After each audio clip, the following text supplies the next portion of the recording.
Bismillahirrahmanirrahim. Innal hamdalillah nahmaduhu wa nasta'inuhu wa nastaghfiruh wa na'udzu billahi min shururi anfusina wa min sayyiati a'malina. Man yahdihillahu fala mudilla lahu wa man yudlil fala hadiya lahu.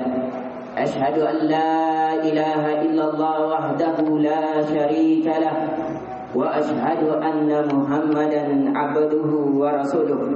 قال تعالى يا أيها الذين آمنوا اتقوا الله حق تقاته ولا تموتن إلا وأنتم مسلمون. وقال تعالى يا أيها الذين آمنوا اتقوا الله وقولوا قولا سديدا يصلح لكم أعمالكم ويغفر لكم ذنوبكم ومن يطع الله ورسوله فقد فاز فوزا عظيما. أما بعد معاشر المسلمين رحمكم الله. الله أكبر الله أكبر الله أكبر لا إله إلا الله الله أكبر الله أكبر ولله الحمد. Tidak ada kalimat yang lebih layak, tidak ada kalimat yang lebih pantas membasahi lisan seorang hamba di hari yang mulia ini, di hari yang agung ini, kecuali kalimat syukur kepada Allah yang mengalir masuk ke dalam hatinya, yang dibenarkan oleh firasat jiwanya bahwasanya seluruh kenikmatan dari sisinya, bahwasanya seluruh kenikmatan dari sisi Allah, bukan karena kehebatan dan kekuatannya. Alhamdulillah, kita di hari ini diberikan keimanan. Di tengah banyaknya orang-orang masih di atas kekufuran, alhamdulillah kita diberikan di hari ini nikmat hidup. Di tengah banyaknya orang-orang yang telah dimatikan, kita melihat tadi ketika kami masuk di lorong ini ada kalimat turut berduka cita. Mereka menginginkan berhari raya sebagaimana kita menginginkan berhari raya, akan tetapi keinginan mereka tetap berada di bawah keinginan Allah Subhanahu wa taala. Karena berapa banyak orang-orang menginginkan kebaikan, tapi kebaikan tak kunjung dia datangi. Sebagaimana perkataan Ibnu Mas'ud radhiyallahu anhu, "Kam min muridin lil khairi lam yablughu wa kam min talibin lis sa'adati lam yuhaqqiquha." Berapa banyak orang-orang menginginkan kebaikan, akan tetapi kebaikan tak kunjung datang mendapatkannya. Dan berapa banyak orang-orang menginginkan kebahagiaan, tapi kebahagiaan tidak masuk ke dalam dadanya. Maka pertemuan kali ini tidak ada nasihat kecuali nasihat agar kita bersyukur kepada Allah. Karena sebagaimana perkataan Ibnu Hazim, Ibnu Hazim adalah seorang syekh Al-Madinatul Munawwar, adalah seorang yang dikenal. Dia adalah seorang syekh, seorang guru besar di Madinatul Munawwarah, di kalangan setelah generasi para sahabat. Kata beliau, "Kullu ni'matin ma tuqarribuka ila Allah fahiyal balai." Ketahuilah bahwa sesungguhnya seluruh kenikmatan yang tidak mendekatkan dirimu kepada Allah, maka ketahuilah sesungguhnya itu adalah bencana. Karena kata Allah Azza wa Jalla, "Tsumma la tus'alunna yawma idzin 'anil dzikr." Sungguh dan sungguh, pasti dan pasti, kata Allah, kami akan menanyakan tentang seluruh kenikmatan yang kami berikan kepadamu. Tentang kenikmatan iman, kita akan dipertanyakan bagaimana ketika keimanan masuk ke dalam dada kita. Apakah kita terus menjaganya, mengembangkannya sampai akhir hayat kita? Maka dari itu di dalam Al-Quran senantiasa, bahkan di setiap Jumat, para khatib mengingatkan, "Wala tamutunna illa wa antum muslimun." Jangan pernah sekali-kali kalian meninggal, kalian mati kecuali dalam keadaan Islam. Islam adalah al-istislamu lillahi wahda. Seseorang menyerahkan dirinya, menyerahkan seluruh apa yang ada pada dirinya hanya untuk Allah, tidak kepada selainnya.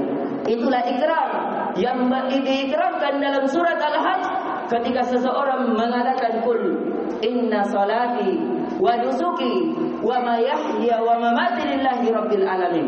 Katakanlah ya Muhammad, tentang ayat ini bercerita tentang setelah kisah Nabi Ibrahim alaihissalam dipuji oleh Allah, bahwa dia berada dalam agama Islam, bahwa dia berada di atas keimanan, bahwa dia berada di atas jalan yang lurus, jalan yang tidak bengkok. Kemudian Allah katakan kepada Rasulullah sallallahu alaihi wasallam sebagai kekasih Allah, karena kekasih Allah hanya dua. Kekasih Allah yang pertama adalah Nabi Ibrahim alaihissalam, dan kekasih Allah di muka bumi yang kedua adalah Nabi kita Muhammad sallallahu alaihi wasallam.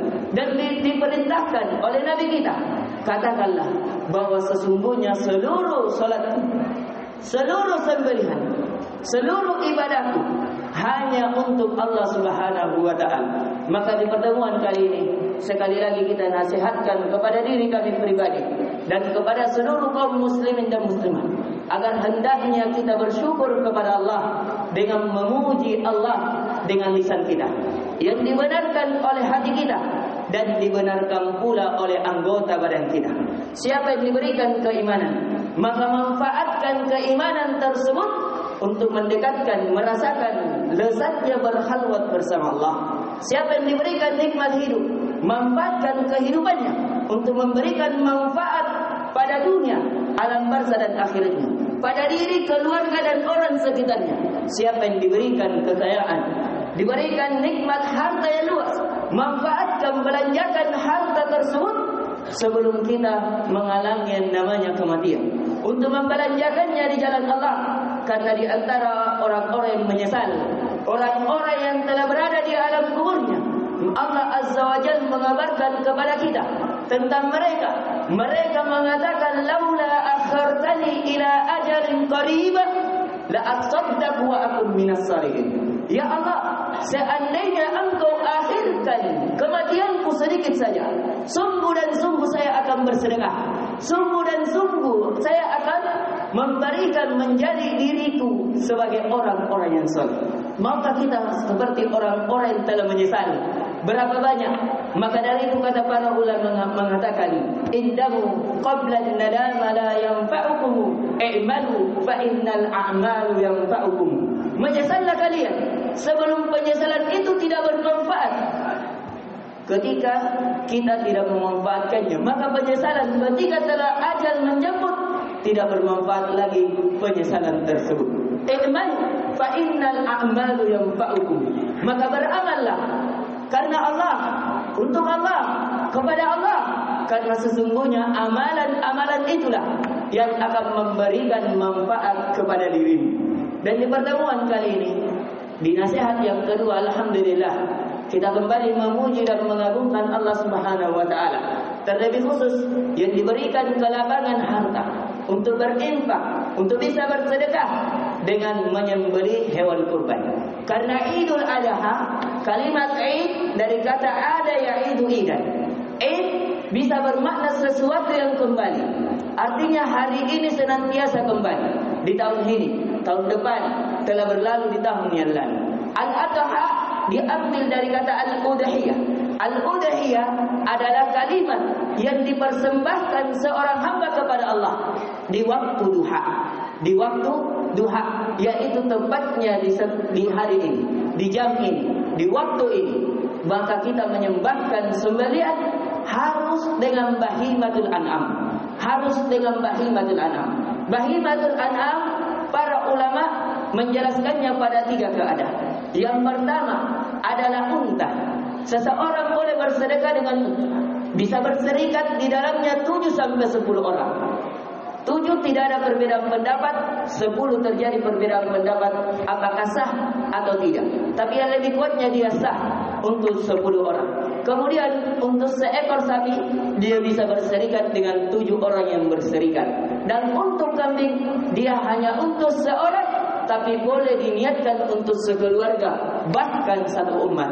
Sebagaimana kata Nabi sallallahu alaihi wasallam, "Hadza anni wa hadza min ummati allazi lam yudahi." Ya Allah, sesungguhnya saya menyembelih. Pada saat itu diriwayatkan oleh Imam Tirmidzi bahwasanya Nabi sallallahu alaihi wasallam menyembelih al-kabash, yaitu seekor domba atau sejenisnya. Kita berada di sini mungkin kebanyakannya kambing.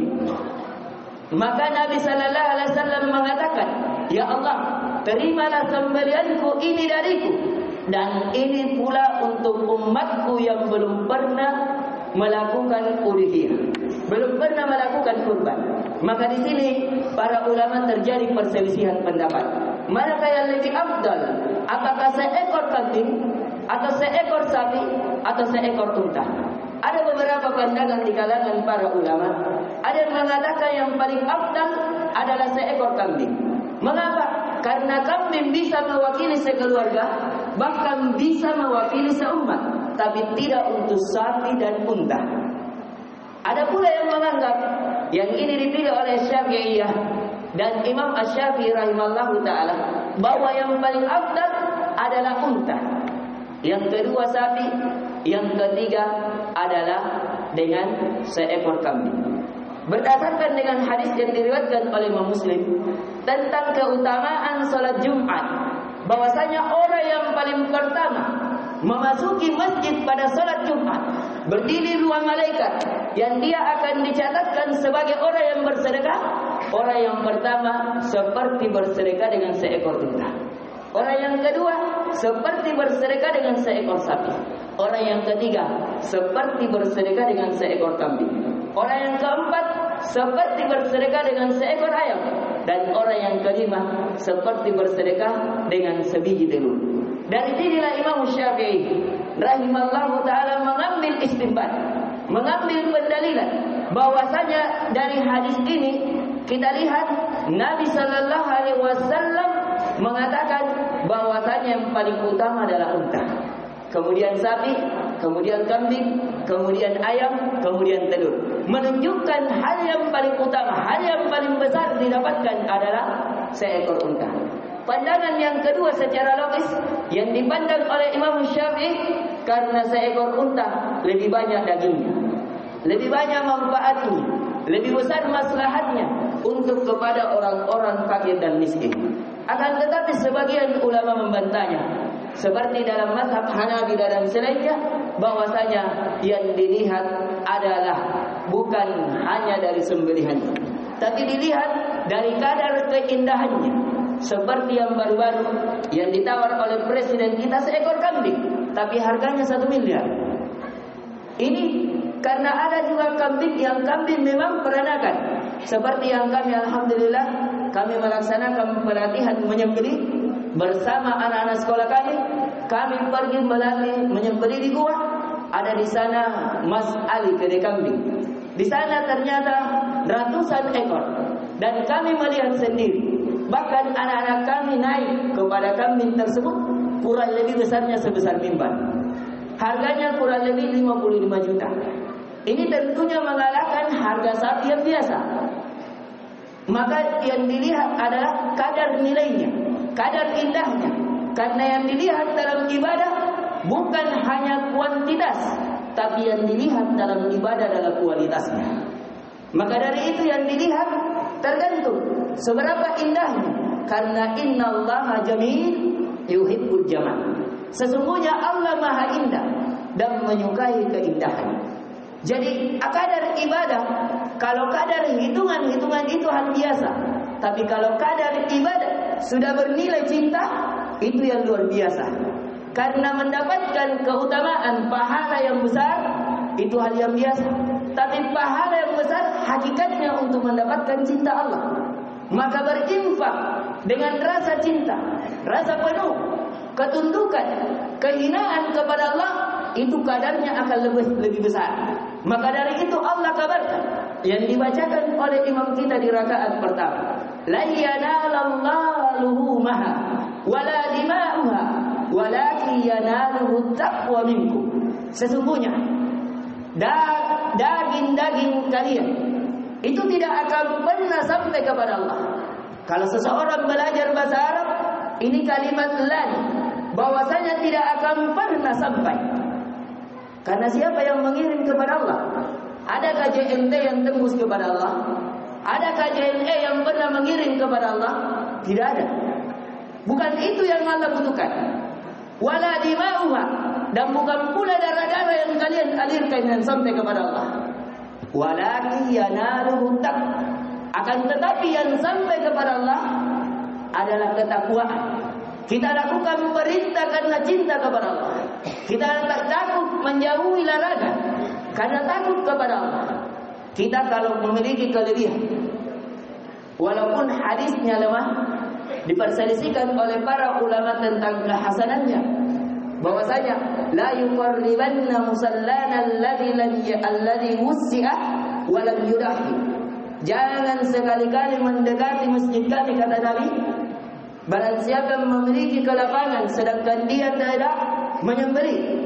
Hadis ini diperselisihkan oleh para ulama. Ada yang menganggap hadis ini hasan karena makna-maknanya menunjukkan hal yang semisal sehingga dinaikkan hasan. Ada yang menganggap bahwa hadis ini lemah dan tidak ada riwayatnya dan ini yang lebih kuatnya. Akan tetapi indikasi yang lain bahwasanya Nabi sallallahu alaihi wasallam tidak pernah dalam hidupnya meninggalkan untuk berkurban. Bahkan Nabi sallallahu alaihi wasallam ketika berhaji, Nabi dengan tangannya sendiri melakukan kurban hampir dari 70 ekor. Diriwayatkan dalam kitab-kitab para ulama bahwasanya Nabi sallallahu alaihi wasallam ketika berhaji, Nabi sallallahu alaihi wasallam melakukan sembelihan, fa yanhar aw yadhbah, bahwasanya Nabi menahar. Nahar adalah sesuatu sembelihan yang lebih cocok untuk unta. Nahar adalah seseorang menusuk di antara dua tulang unta di bagian tenggorokannya. Karena unta paling afdal, paling baik, paling nyaman untuk unta tersebut adalah seseorang menahar, menusuknya, bukan dengan cara dibaringkan. Karena unta sulit untuk duduk. Karena unta sulit untuk duduk, apalagi dibaringkan.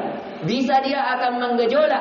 Sedangkan kata Nabi sallallahu alaihi wasallam an Shaddad bin Aus anin Nabi sallallahu alaihi wasallam qala fa idza qataltum fa ahdinul qiblata wa idza sabahtum fa ahdinus sibaha wal yuhidda syafratahu falyurih zabihatahu. Rawahu Tirmizi wa Imam Muslim wa Nasa'i wa ghair. Kata Nabi sallallahu alaihi wasallam dari Shaddad bin Aus yang diriwayatkan oleh Imam Muslim dan Imam Tirmizi, jikalau kalian ingin membunuh, maka membunuhlah dengan cara yang baik. Di riwayat lain ditambahkan, innallaha katabal ihsanu ala kulli syai'. Sesungguhnya Allah mewajibkan kebaikan pada segala sesuatu, pada manusia, pada hewan ternak, pada tumbuhan, pada alam seluruhnya. Wa idza qataltum fa ahdinul qiblah. Jikalau kalian menyembelih, maka perbaiki sembelihannya. Wa idza sabahtum fa ahdinus sibaha. Dan jikalau kalian ingin menyembelih, maka perbaiki sembelihannya. Di antara kata para ulama, cara memperbaiki sembelihan agar hendaknya seseorang tidak menyembelih padahal saat itu sembelihannya dalam keadaan mengamuk. Walaupun di masjid sudah gilirannya, jangan.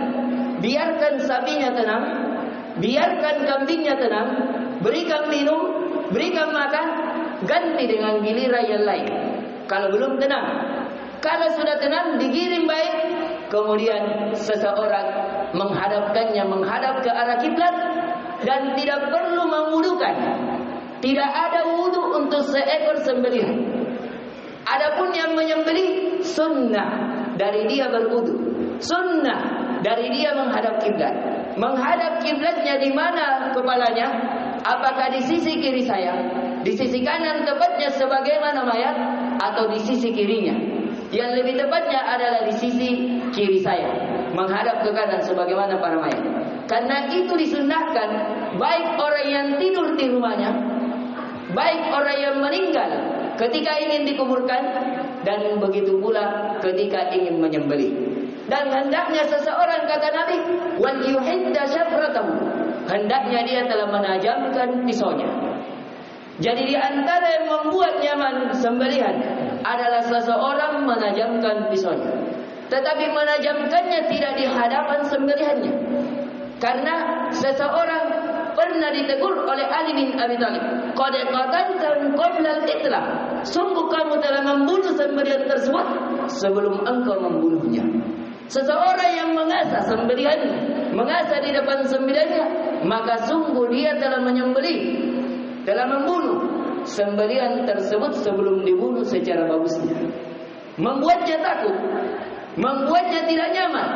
Maka hendaknya seseorang yang menyembelih tidak menyembelih di hadapan sembelihan yang lain. Kalau kita lihat sebagian masjid diberikan tenda, itu bagus, itu di antara sunnah, itu di antara hijab, agar sembelihan lain tidak melihatnya. Dan seseorang agar hendaknya menajamkan pisaunya. Bagaimana menajamkannya? Bagaimana cara menyembelihannya? Apakah bisa dengan seperti seseorang mengiris, atau bisa seseorang dengan menarik? Keduanya dibolehkan. Yang mana yang membuat nyaman penyembelihnya. Tapi biasanya lebih nyaman dengan seseorang menarik. Kecuali kalau kambing, karena dia memiliki leher yang lebih tipis, tenaga yang lebih sedikit, maka mengirisnya itu biasanya lebih nyaman.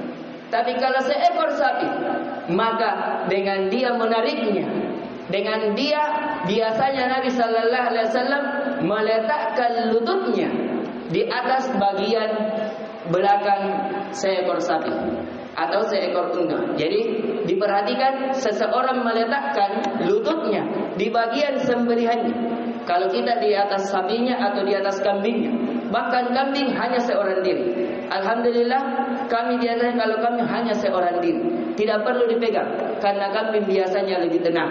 Berbeda dengan seekor sapi, dan di antara yang membuat enak seekor sapi ketika disembelih adalah seseorang menancapkan secara tajam, secara bentang leher dari sapi tersebut.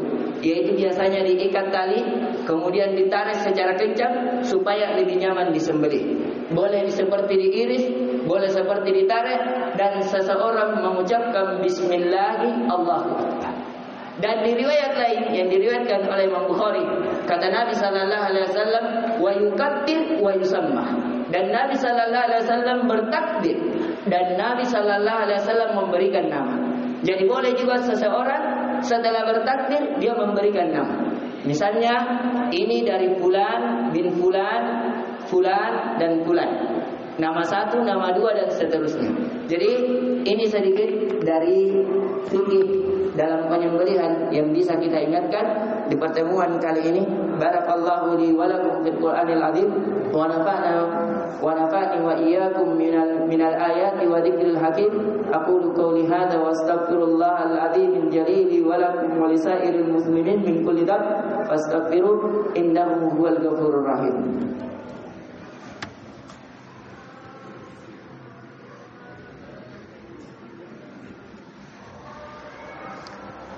Alhamdulillahilladzi hadana li hadza wa ma kunna linahtadiya laula an hadana Allah.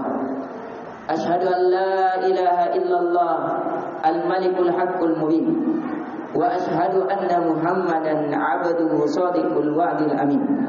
Allahumma salli ala Muhammadin wa ala alihi wa ashabihi wa man tabi'ahum ila yaumiddin.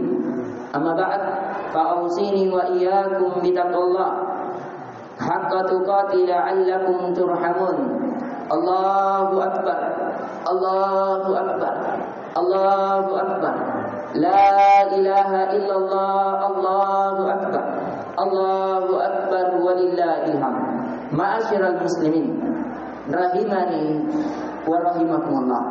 Sebagaimana di khutbah yang pertama, kita melakukan dua khutbah karena sepakat para ulama, khususnya Imam empat, Imam Abu Hanifah, Imam Syafi'i, Imam Malik, dan Imam Ahmad bin Hanbal, bahwasanya kebanyakan para ulama melakukan khutbah di salat Idul Fitri maupun Idul Adha dengan dua khutbah, dua kali duduk, sebagaimana di pelaksanaan salat Jumat.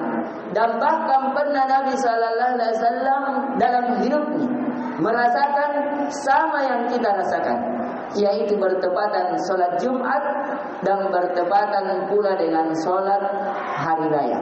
Maka pada saat itu Nabi Sallallahu Alaihi Wasallam ketika mengabarkan hal tersebut, yang diperintahkan oleh Nabi Sallallahu Alaihi Wasallam adalah menjelaskan permasalahan fikih uluhiyah. Begitu pula menjelaskan tentang permasalahan masalah solat. Tapi kita tidak ambil pada khutbah yang pertama karena saya merasa alhamdulillah sudah cukup. Telah dijelaskan sebelum kita khutbah. Itu sebagaimana pendapat dari kalangan mazhab Syafi'iyah, bahwasanya dilakukan dengan 8 takbir. Berbeda takbiratul ihramnya dan 6 takbir pada rakaat kedua, berbeda dengan takbir berdirinya naik. Adapun dalam mazhab lain biasanya dengan 7 takbir digabungkan dengan takbiratul ihram, dengan 5 takbir digabungkan dengan takbir intikal. Tapi alhamdulillah pendapat Syafi'iyah lebih kita pilih karena lebih banyak mendapatkan takbir sehingga lebih banyak kebaikannya insyaallah taala. Dan dianjurkan seseorang, walaupun pendapat Syafi'iyah lebih baiknya seseorang di antara takbir dia mengangkat tangannya dan kemudian dia membaca takbir, tahlil dan tahmid pada di antara keduanya. Sebagaimana yang telah kita lakukan alhamdulillah, sehingga kita lebih menekankan pada khutbah ini dengan penegasan masalah fikih kurban. Inti pelajaran bisa kita petik dari khutbah yang pertama, bahwa hendaknya seseorang menanamkan syukurnya di hari ini. Dengan lisannya dengan memuji Allah, dengan hatinya meyakini bahwa segala kenikmatan dari Allah, dan begitu pula dengan anggota badannya, dengan memanfaatkan segala kenikmatannya mendekatkan diri kepada Allah. Karena kalau tidak, maka itu akan menjadi bumerang kepadanya di hari kiamat. Kemudian yang kita ingatkan di pertemuan kali ini juga, bahwa hendaknya asal berudhiyah adalah sunnah, sedangkan berselisih haram hukumnya dan wajib seseorang menjaganya. Tidak sedikit kita melihat kaum muslimin di hari yang berkurban, aturan hendaknya mendapatkan kebaikan malah terjadi perselisihan, entah permasalahan harta atau permasalahan daging. Maka yang pertama yang harus kita ingatkan, bahwa asal bersedekah hukumnya sunnah, karena dia bukan zakat.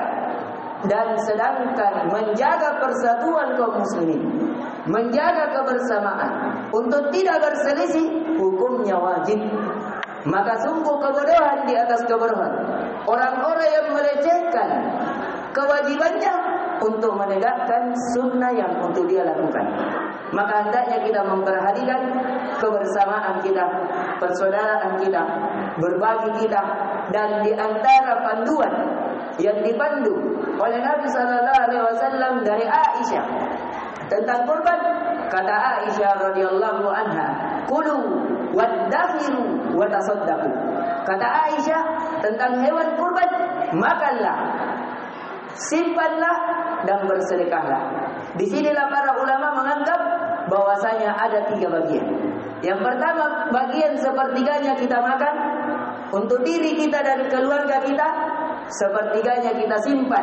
Karena pernah juga Nabi Sallallahu Alaihi Wasallam kana ya'kulu min qadidillah, bahwasanya Nabi Sallallahu Alaihi Wasallam pernah memakan tenteng dari daging, dan dagingnya itu dari udhiyahnya, dari sembelihannya, menunjukkan dahulunya dikeringkan, kemudian supaya bisa lebih bertahan, karena dahulu tidak ada kulkas, tidak ada freezer. Jadi Nabi Sallallahu Alaihi Wasallam menyimpan, Nabi Sallallahu Alaihi Wasallam memakan. Dan yang ketiga, watasaddaqu, dan bersedekahlah kalian. Tapi kalau seseorang ingin mensedekahkannya lebih banyak, maka itu lebih utama. Karena sebagaimana yang dibacakan oleh imam kita, bahwa tidak sempurna kecintaan seseorang sampai dia menginfakkan apa yang dia cintai. Aku qouli hadza, innallaha amarakum bi amrin bada fihi bi nafsi wa dhanna bi malaikatil musabbihi bi qudsi faqala jalla min qailih innallaha wa malaikatahu yusalluna 'alan nabi ya ayyuhalladzina amanu sallu 'alaihi wa sallimu taslima Allahumma sallim wa sallim wa barik ala Muhammadin wa ala alihi wa sahbihi ajma'in وارض اللهم عن الخلفاء الراشدين أبي بكر وعمر وعثمان وعلي وعن بقية الصحابة والتابعين والتابعين لهم بإحسان إلى يوم الدين وارض عنا معهم برحمتك يا أرحم الراحمين اللهم اغفر للمسلمين والمسلمات والمؤمنين والمؤمنات الأحياء منهم والأموات اللهم أصلح لنا ديننا الذي هو عصمة أمرنا واصلح لنا دنيانا التي فيها معاشنا واصلح لنا آخرتنا التي إليها معادنا